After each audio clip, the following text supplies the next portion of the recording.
Y desde el CEM nos preocupa mucho las malas condiciones laborales porque es verdad que parece que han ido en detrimento con el paso de los años y además hay bastante diferencia con otros países cercanos a España. No nos tenemos que ir a países en vías de desarrollo, Portugal, Francia, Alemania, Inglaterra.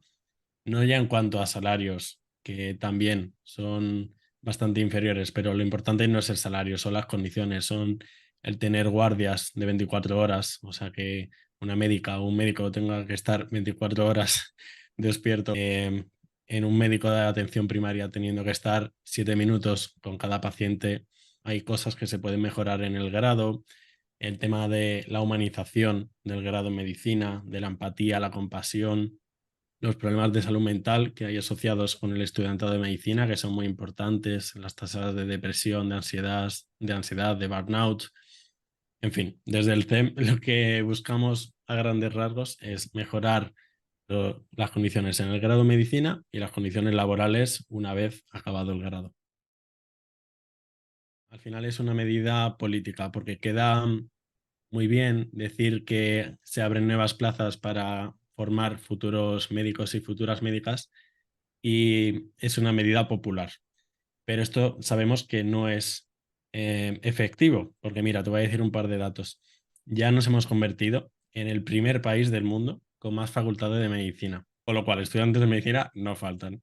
Después, la media de médicos y de médicas en España es muy superior a lo que dicta la OMS, la Organización Mundial de la Salud, como los países de en vías de desarrollo, y muy superior que países cercanos como Portugal, Francia, Alemania, Inglaterra, con lo cual, médicos no faltan, tampoco faltan estudiantes de medicina. Lo que podemos decir que falta son tiempo de médico, porque si un tercio del tiempo de los sanitarios se tiene que dedicar a burocracia y a actividades realmente no relacionadas con la sanidad, que podrían delegarse en otro tipo de labores o incluso de máquinas, pues podríamos decir que no faltan médicos, falta tiempo de médico, como dice un amigo mío, Julio Mayor. De hecho, desde 2008, 2009 hasta 2018, 2019, o sea, en 10 años, el número de facultades en España ha aumentado más de un 50%. Y no ha aumentado un 50% el número de enfermos. Con lo cual, este incremento es totalmente desmesurado.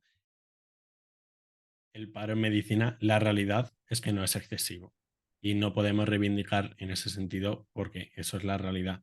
Lo que nos preocupa a los estudiantes y las estudiantes de medicina y futuros profesionales son las condiciones de lo que te decía antes, el número de horas seguidas de guardia, la cantidad de pacientes por médico, o sea, el cupo, ese es el concepto que se llama como cupo, la falta de horas para formación, mm, en fin, en definitiva son las condiciones laborales. No es la cantidad de paro, aunque es algo que va a estar en aumento. De hecho, para 2030 ya hay algunas especialidades que se estima que van a tener un paro elevado, como por ejemplo dermatología, que son especialidades que actualmente son muy pedidas. De hecho, dermatología es la número uno del MIR, por lo que reivindicamos que paren ya de subir los números clausus, porque esto para las futuras generaciones va a ser un problema importante.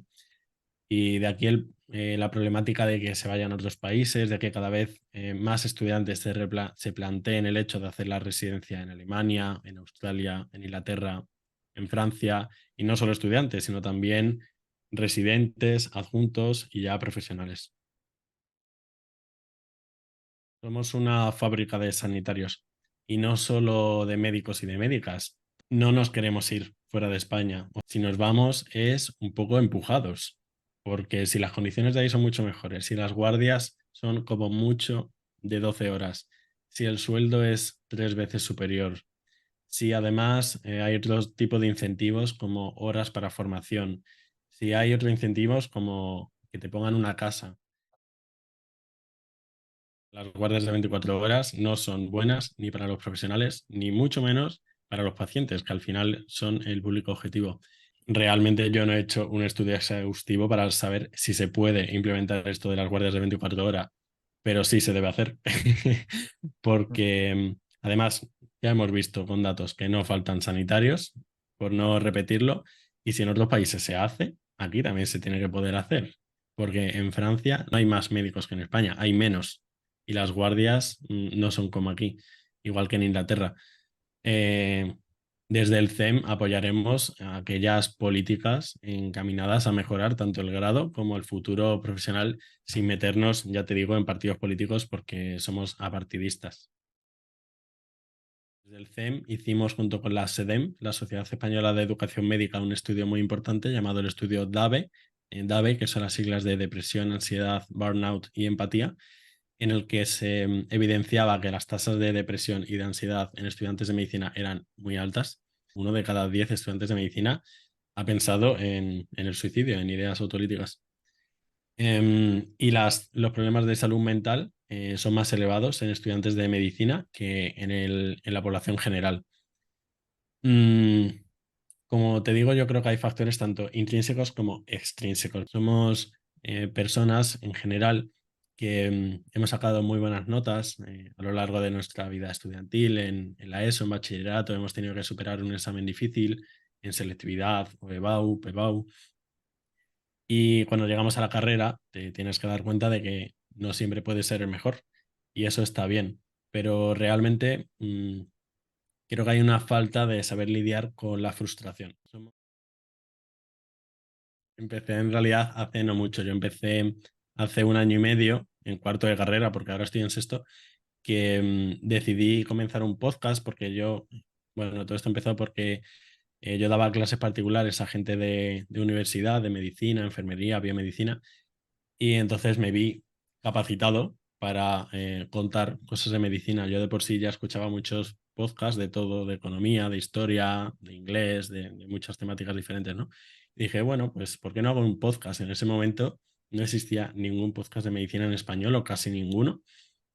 Y en solo 1 año, ya ahora 1 año y medio, mi podcast que se llama Entiende tu Salud, que se puede escuchar en Spotify, Apple Podcasts, Google Podcasts, cualquier plataforma, iVoox. Es de los podcasts de medicina en español más escuchados. Y hace medio año, más o menos, empecé también a divulgar de medicina en TikTok, en redes, que es increíble el alcance que tiene eso. Y la docencia tiene que estar dentro de la práctica médica y de los sanitarios, porque tenemos que tener claro que los pacientes, antes de venir a la consulta, buscan en Internet y somos nosotros los que nos tenemos que acercar a los pacientes, no ellos a nosotros.